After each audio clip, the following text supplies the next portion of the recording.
Hello दोस्तों, नमस्कार। स्वागत है हमारे यूट्यूब चैनल में।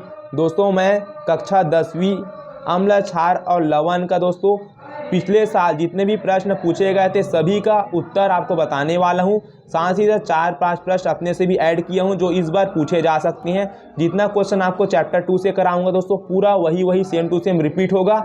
4 नंबर का आएगा। हो सकता है 1-2 क्वेश्चन अलग आ जाए 1 नंबर के, लेकिन दोस्तों 90% तो बोल सकता हूँ जो बता रहा हूँ ना इसी में से आएगा। 4 नंबर का आएगा, तो पूरा वीडियो को अंत तक देखिए।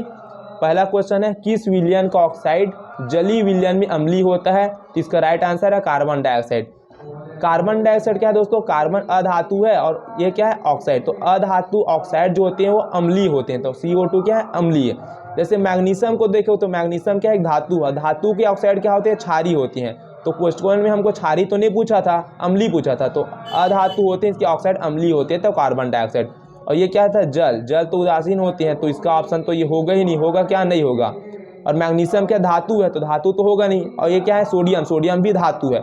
सोडियम की ऑक्साइड हो चाहे मैग्नीशियम के ऑक्साइड है, इसका ऑक्साइड क्या होते हैं? हमेशा क्षारीय होंगे। और कार्बन डाइऑक्साइड क्या है? एक अधातु, इसका ऑक्साइड क्या होगा? अम्लीय होगा। तो यही राइट आंसर होगा। क्वेश्चन नंबर 2 है, खालिस्तान है। खालिस्तान की प्रकृति अम्लीय, क्षारीय तथा उदासीन होती है। मैं बता दूं दोस्तों, जो लवण होता है क्या होता है? सॉल्ट, लवण। ये सॉल्ट जो होता है ना, इसका जो नेचर होता है हमारा अम्लीय भी होता है, क्षारीय भी होता है और उदासीन भी होता है, याद रखना। प्रश्न नंबर 3 है हमारे पास, भोज्य पदार्थों में पाए जाने वाले किन्हीं 2 अम्लों के नाम लिखिए। मतलब भोज्य पदार्थ मतलब जो आप घर में खाना खाते हैं ना, उनमें कोई चीज़ खट्टा होता है तो उसमें कौन सा अम्ल पाया जाता है? इसी के 2 नाम लिखने हैं। मैं 3 बता देता हूँ। इमली, इमली में पाया जाता है टार्टरिक अम्ल, सेब में मैलिक अम्ल, और दूध। दूध जो होता है इसमें कौन सा अम्ल होता है? लैक्टिक अम्ल होता है। ठीक है, दूध भी क्या होते हैं? खट्टे होते हैं, एसिड में आते हैं। उसके बाद प्रश्न नंबर 4 है आपका, लार का पीएच कितने से कम होता है? तो क्या लिखना? लार का पीएच कम होता है बोलेगा 5.5 लिखना। हालांकि ये क्वेश्चन दोस्तों आधा अधूरा था। इसका मतलब ये था लार का पीएच मान कितने से कम होने पर दांत सड़ना चालू होता है। तो क्या लिखना?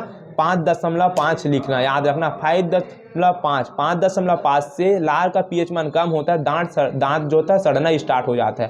प्रश्न नंबर 5, कैल्शियम हाइड्रोक्साइड दुर्बल क्षार है या प्रबल क्षार? तो मैं बता दूं दोस्तों, कैल्शियम हाइड्रोक्साइड का एक दुर्बल क्षार है। कैल्शियम हाइड्रोक्साइड का सूत्र क्या होता है? Ca होता है और OH ट्वाइस, CHOH। ये क्या? कैल्शियम हाइड्रोक्साइड जो कि एक दुर्बल क्षार है। OH आता है, इसको क्षार बोलते हैं, हमेशा याद रखना। यहाँ पे क्वेश्चन नंबर हमारा 6 है, अम्ल और क्षार के प्राकृतिक स्रोत के 2 नाम लिखिए। क्या लिखे? अम्ल और क्षार के प्राकृतिक स्रोत के 2 नाम। तो अम्ल के प्राकृतिक स्रोत लिखना। प्राकृतिक स्रोत का मतलब जो प्रकृति में मौजूद है। तो इमली प्रकृति से मिलता है, इमली में टार्टरिक अम्ल, अभी आपको बताया था। सेब में लिख देना मैलिक अम्ल। ठीक है। क्षार के 2 प्राकृतिक अम्ल, तो क्या लिखना? क्षार के 2 प्राकृतिक स्रोत में लिखना आप लोग कैल्शियम हाइड्रोक्साइड लिखना। सूत्र है CaOH ट्वाइस, इसको चूना पत्थर भी बोलते हैं। दूसरा लिखना पोटेशियम हाइड्रोक्साइड, KOH इसका सिंबल है। ये क्या था? क्षार के 2 प्राकृतिक स्रोत था। ये है दोस्तों question number 7, ammonia. Ammonia Lewis क्षार है कि लुईस अम्ल है, ये बताना था। तो अमोनिया जो है क्या हमारा एक लुईस क्षार है। क्या है? लुईस क्षार। ठीक है, अमोनिया का सूत्र जानते हो आप सब। प्रश्न नंबर 8, पोटेशियम क्लोराइड जो है, पोटेशियम क्लोराइड की जलीय प्रकृति क्या होगी समझाइए। जो पोटेशियम क्लोराइड है इसका जलीय प्रकृति क्या होगी समझाइए। तो जो देखिए दोस्तों, ये क्या? पोटेशियम क्लोराइड, KCl इसका सूत्र होता है। क्या है ये? Potassium chloride.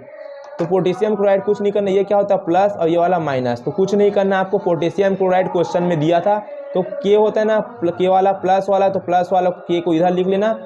ठीक ना, K प्लस Cl माइनस होता है, तो Cl माइनस वाले को इधर लिख लेना। और K के साथ आप लोग OH लगा देना, और इस Cl जो लिखो इसके साथ H लगा देना। ठीक है, तो HCl जो होता है हमारा प्रबल अम्ल होता है, और KOH पोटेशियम हाइड्रोक्साइड प्रबल क्षार। प्रबल अम्ल और प्रबल क्षार मिलते हैं तो उदासीन लवण बनाते हैं। ठीक है, तो वही लिखना है। जब HCl जो कि प्रबल अम्ल है, KOH जो कि प्रबल क्षार है, जलीय विलयन में डालते हैं तब KCl बनता है। KCl बनता है जिसकी प्रकृति क्या होती है? उदासीन होती है। देखना, HCl और KOH मिले, दोनों प्रबल थे, तो क्या हुआ? उदासीन लवण बना। ध्यान देना, KCl क्या है? एक लवण है। कैसा लवण? उदासीन लवण। उदासीन लवण का मतलब न तो ये क्षार है न तो ये अम्ल है। जिसमें H ना आए और जिसमें OH ना आए इसको बोलते हैं हम लोग लवण। क्या बोलेंगे? लवण। जिसमें KCl में H और OH नहीं आया है तो KCl हमारा क्या था? लवण था। कौन सा लवण? उदासीन लवण। और लवण 3 प्रकार के होते हैं, उदासीन होगा, अम्लीय होगा, क्षारीय होगा। अभी आपको 1 नंबर के क्वेश्चन में मैं बताया था। ये सभी प्रश्न दोस्तों पूछे गए हैं ना प्रीवियस ईयर में। सोडियम हाइड्रोक्साइड अम्ल है या क्षार है? सब जानते हैं दोस्तों सोडियम हाइड्रोक्साइड क्या है? हमारा क्षार है। सोडियम हाइड्रोक्साइड का सूत्र होता है NaOH, जो कि क्या है? क्षार। OH आएगा तो क्षार, अभी मैं आपको बताया था। उसके बाद दोस्तों 10वां प्रश्न है, देख सकते हैं क्या बोला है, देखना। आपको 2 परख नली दी गई है, आपको 2 परख नली दी गई है, इनमें से एक में अम्लीय तथा दूसरे में क्षारीय विलयन है। यदि आपको केवल लाल लिटमस पेपर दिया गया है तो आप प्रत्येक परख नली में रखे विलयन की प्रकृति की पहचान कैसे करोगे? देखिए दोस्तों, हमको क्या दिया है? एक परख नली A है, एक परख नली B। एक में अम्लीय विलयन भरा है बोला और दूसरे में क्षारीय मान लेते हैं, तो क्या लिखना? लाल लिटमस पत्र को परख नली A, जो कि क्या अम्लीय मान के चल रहे हैं, डालने पर उसका रंग लाल ही बना रहता है, कोई परिवर्तन नहीं होता। किंतु लाल लिटमस पत्र को परख नली B में डालने पर लाल लिटमस पत्र नीला हो जाता है। अतः परख नली A के विलयन अम्लीय तथा B के विलयन की प्रकृति क्षारीय होगी। ये पूरा दोस्तों ऐसे ही आपको लिख लेना है। ध्यान दो ना दोस्तों, एक नोटिस में महत्वपूर्ण बात बताता हूँ। जैसे कि यदि हम नीला लिटमस पेपर में क्या होगा? नीला लिटमस पेपर में क्या डालेंगे? यदि हम नीला लिटमस पेपर में यदि हम अम्ल डालेंगे, क्या डालेंगे? अम्ल डालेंगे तो क्या हो जाता है? लाल हो जाता है। और नीला लिटमस पेपर में यदि हम क्या डालेंगे? क्षार डालेंगे। क्या डालेंगे? नीला लिटमस पेपर में क्षार डालेंगे तो इसका कलर कुछ नहीं होगा, नीला का क्या होगा? नीला ही रहेगा। ठीक है, याद है ना? नीला अम्ल जो होता है नीले लिटमस को लाल करता है, और नीले लिटमस पेपर में क्षार डालेंगे तो नीला लिटमस पेपर का रंग वैसी का वैसी रहेगा। ठीक है, इसके अपोजिट यदि लाल लिटमस पेपर में हम क्षार डालेंगे, क्या डालेंगे? लाल लिटमस पेपर में यदि हम क्षार डालेंगे तो क्या हो जाता है? वो नीला हो जाता है। और लाल लिटमस पेपर में यदि हम अम्ल डालेंगे, क्या डालेंगे? अम्ल डालेंगे तो लाल का क्या रहेगा? लाल ही रहेगा, कोई भी चेंजेस नहीं होगा। तो अभी जो प्रश्न आपको कराया था इसमें यही पूछा था। 2 परख नली हमको दिया गया था, इनमें से एक में अम्लीय तथा दूसरे में क्षारीय है। हमको सिर्फ लाल लिटमस पेपर दिया गया है, तो कैसे पता करेंगे कि कौन सा विलयन अम्लीय था और कौन सा क्षारीय? तो हम क्या करेंगे? लाल लिटमस जो पेपर है ना, उसको कोई भी विलयन में मिला देंगे। यदि लाल लिटमस पेपर का रंग बदल गया, मतलब वो क्या है दोस्तों? लाल लिटमस पेपर का रंग यदि हमारा बदल गया, तो लाल से यदि नीला हो गया तो क्या है? वो हमारा क्षार है बोलेंगे। लाल लिटमस पेपर दिया गया है, यदि उसको दूसरे विलयन में डालेंगे, उसका रंग यदि वैसी को वैसी बना रहा तो क्या बोलेंगे? और अम्ल है बोलेंगे। बस उसी के बारे में आपको लिखाया हूँ। आइए दोस्तों प्रश्न नंबर 11। प्रश्न नंबर 11 का, मानसी एक लड़की है, मानसी ने 4 विलयन ABCD की सार्वत्रिक सूचक से जांच की, तब pH मान 7, 4, 1, 6 आया। इस आधार पर बताना है कौन सा प्रबल क्षारीय है, कौन सा दुर्बल अम्लीय, कौन सा प्रबल अम्लीय, कौन सा उदासीन है। तो मैं बता दूं दोस्तों, एक और आपको बता देता हूं, ध्यान देना। जो हमारा pH जो स्केल होता है, क्या होता है? एक pH स्केल। तो जो 7 होता है, यहाँ पे क्या होता है? मेन में 7, तो 7 जो होता है उसको हम लोग कहते हैं उदासीन। और इधर 0 से क्या होता है? 0 से इधर पूरा 6 तक रहेगा ना, 0 से 6, इधर क्या रहेगा? 7 से पूरा 14 तक। तो 7 से 14 तक को क्या बोलेंगे हम लोग? क्षारीय बोल देंगे। क्या बोलेंगे? क्षारीय। और 0 से जो 6 तक, 6 से आगे रहेगा 6.9 तक, इसको बोलेंगे अम्लीय। ध्यान देना, 0 तक रहेगा ना, 0, 1, 2, 3, 4, 5, 6, तो इधर से इधर जाएंगे ना, 0 से 1, 2, 3 तक हम लोग अम्लीय गुण धीरे धीरे घटेगा। देख 0 सबसे ज़्यादा अम्लीय, 0 सबसे ज़्यादा अम्लीय 0 में रहेगा। और इधर से जाएंगे तो अम्लीय गुण धीरे धीरे घटेगा, मतलब कोंटे से इधर जाएंगे तो अम्लीय गुण घटेगा। और क्षारीय सबसे ज़्यादा क्षारीय होता है 14, सबसे ज़्यादा क्षारीय प्रबल क्षारीय 14 होता है। 14 से इधर जाएंगे तो क्षारीय क्या होगा? घटने लगेगा। तो क्वेश्चन में हमको वही पूछा था कि जो 7 होगा, 7 क्या होगा? उदासीन। अभी बताया तो उदासीन क्या है? 7। तो कुछ नहीं करना, उदासीन 7। कौन सा नंबर था ये? D number. देखो D नंबर में उदासीन था, तो क्या है? उदासीन का 7 होता है, 7 दिया था, उदासीन 7 D नंबर में था, देख सकती हो। प्रबल क्षारीय, प्रबल क्षारीय अभी बताया था। प्रबल मतलब शक्तिशाली। सबसे ज़्यादा क्षारीय क्या होता है? 14 नंबर का होता है, 14। तो 14 कहाँ है दोस्तों? 14 प्रबल क्षारीय हमारा ऑप्शन ए में, तो लिख दिया हम लोग ऑप्शन नंबर ए लिखे, देख सकते हैं इधर। दुर्बल अम्लीय बोला, दुर्बल अम्लीय मैंने अभी क्या बताया था दोस्तों? यदि एक में होगा तो प्रबल अम्लीय, और इधर जाएंगे तो अम्लीय गुण घटेगा, तो 6 बोला है तो 6 तो दुर्बल अम्लीय होगा ना, अम्लीय गुण इधर से इधर घट गया, तो 6 में क्या टिक ना, दुर्बल अम्लीय। कौन से, ऑप्शन नंबर सी में है, देखिए दुर्बल अम्लीय, तो ऑप्शन नंबर सी को लिख देना। उसके बाद क्या था हमारा, प्रबल अम्लीय। एक जो होता है प्रबल अम्लीय होता है, एक क्या होता है प्रबल अम्लीय, ऑप्शन नंबर बी में देख सकते हैं, तो ऑप्शन नंबर बी को यहाँ टिक लगा। फ्री फंडा दोस्तों 4 नंबर का बहुत ईजी क्वेश्चन है, हो सकता है दोस्तों इस बार प्रश्न यही आ जाए और 7 की जगह 5 कर दे, 14 की जगह 13 कर दे, तो आपको घबराना नहीं है, बस ये स्केल आपको याद रख लेना है। अब प्रश्न नंबर 12 की ओर आते हैं। प्रश्न नंबर 12, निम्नलिखित ऑक्साइड में किसका जलीय विलयन क्षारीय होगा, किसका जलीय विलयन क्षारीय होगा। तो देख सकते हैं ये जो पानी होता है दोस्तों, पानी क्या होता है हमारा उदासीन, ये जल होता है, ये तो ऑप्शन में आएगा नहीं, क्योंकि ये क्या होता है उदासीन होता है, ये आएगा कि ऑप्शन में हमारा नहीं आएगा। कार्बन डाइऑक्साइड अभी बताया था, कार्बन क्या है, एक हमारा अधातु है, और अधातु क्या होता है, ये हमारा अधातु है, तो इसकी प्रकृति क्या होती है हमारा अम्लीय होती है, तो ये ऑप्शन में नहीं आएगा, ठीक है। तो क्या बोला देखो, और नाइट्रोजन, ये क्या नाइट्रोजन, नाइट्रोजन क्या है हमारा एक गैस है, क्या है नाइट्रोजन गैस, मतलब अधातु है, तो अधातु क्या होता है हमारा अम्लीय होता है, ये भी ऑप्शन में आएगा क्या, ये भी ऑप्शन में नहीं आएगा। मैग्नीशियम क्या है हमारा एक धातु है, और धातु क्या होता है मैंने बोला ना, धातु का जो भी ऑक्साइड होगा ये क्या होगा हमारा क्षारीय होगा, तो इसका राइट आंसर क्या होगा MgO होगा। इस प्रकार से प्रश्न बार बार रिपीटेड हुए देख सकते हैं आप। 13, pH किसे कहते हैं, दैनिक जीवन में उसका महत्व 3 बिंदुओं पर लिखिए। 4 नंबर का ये भी पूछा गया था। इधर दोस्तों इंपॉर्टेंट लिख दिया, H2O जो होता है उदासीन, CO2 अम्लीय, और NO अम्लीय, MgO क्षारीय, अभी आपको बताया था।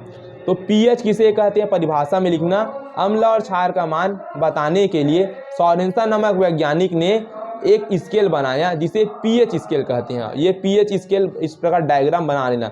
7 में क्या होता है उदासीन, 7 से 14 के बीच क्षारीय, और 0 से 7 के बीच क्या होता है अम्लीय होता है।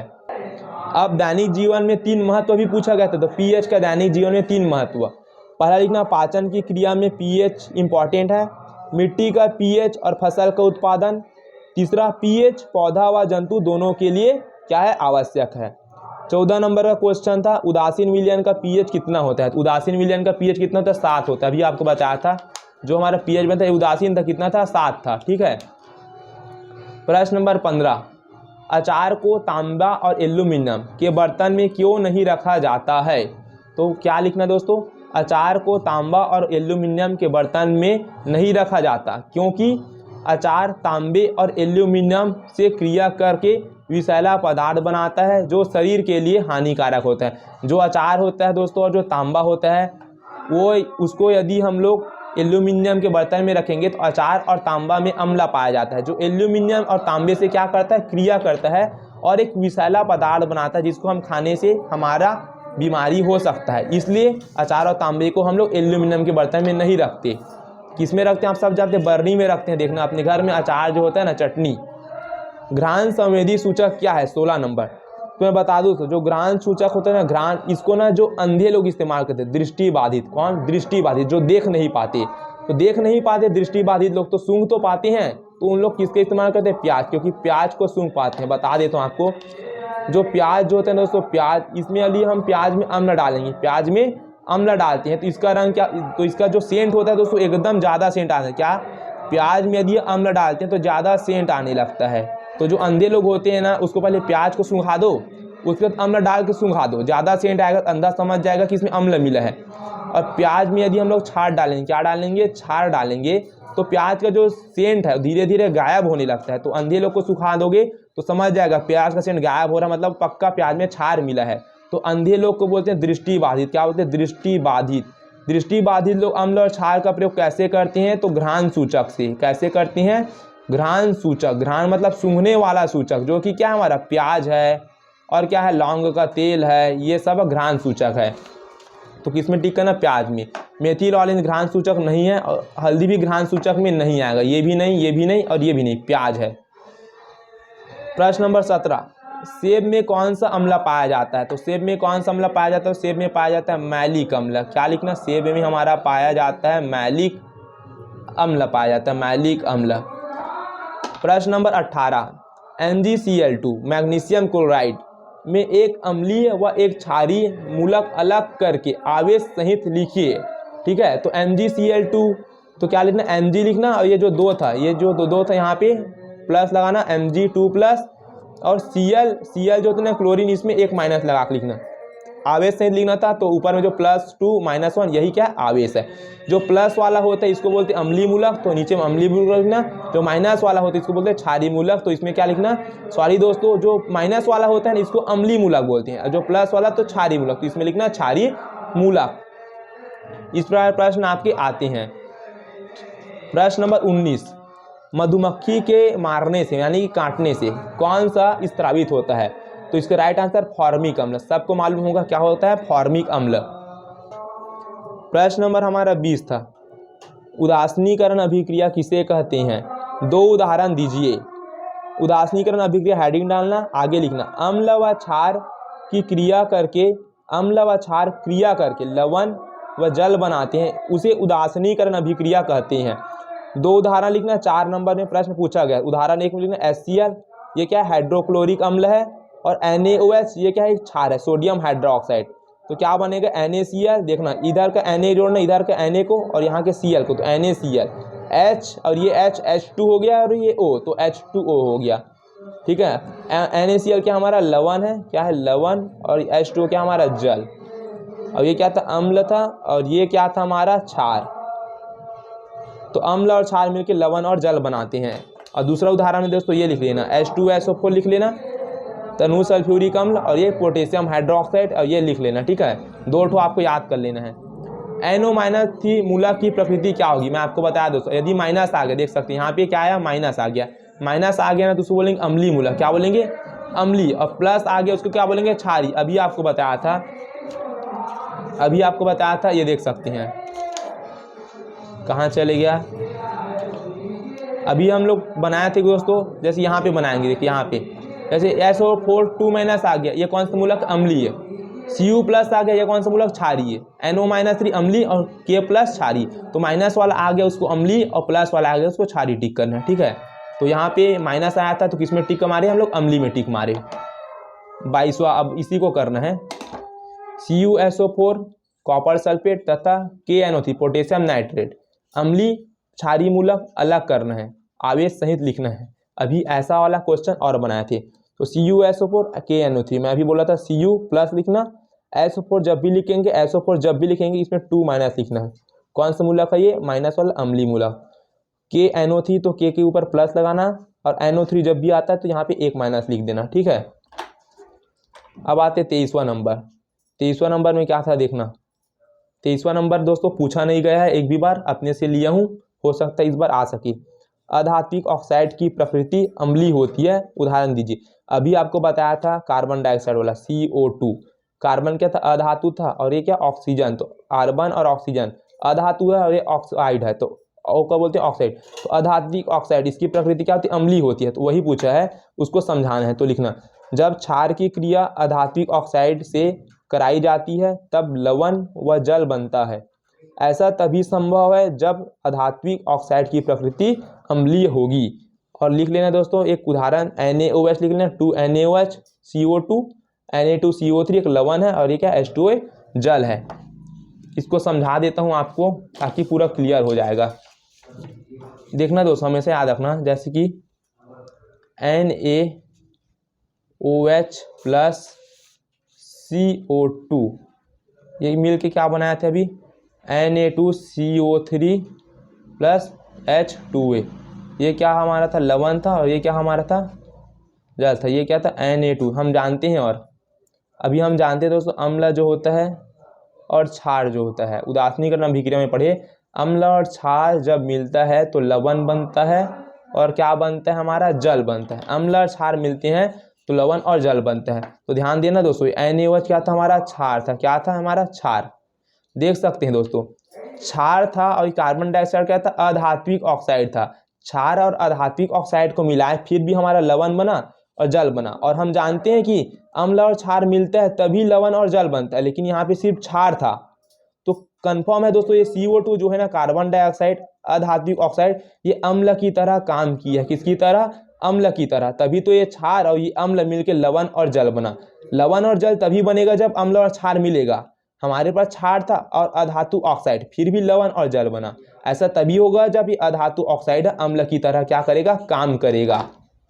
तो बस दोस्तों यहाँ पे वही बस लिखा हूँ, जब क्षार की क्रिया अधातु ऑक्साइड से कराती हैं तब लवण व जल बनता है। ऐसा तभी संभव है जब अधातु ऑक्साइड जो है कार्बन डाइऑक्साइड, इसकी प्रकृति कैसी होगी, अम्लीय होगी।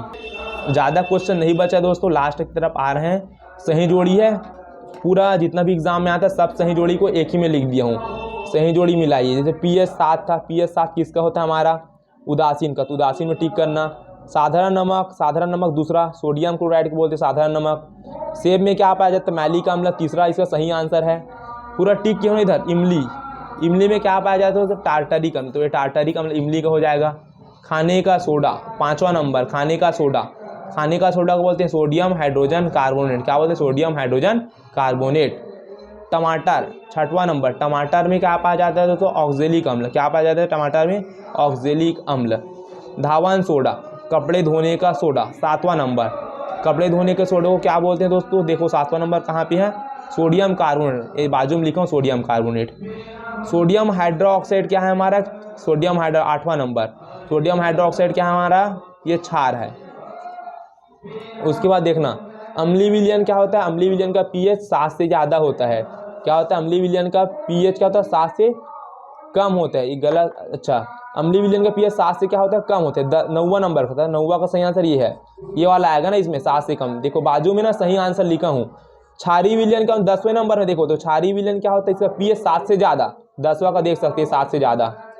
उसके बाद दंत क्षय का कारण क्या है, 11वां नंबर का ना, तो दंत क्षय का कारण 11वां नंबर, देखो ये देखो 11वां, ये लिखा ना 11वां, ये सही आंसर है।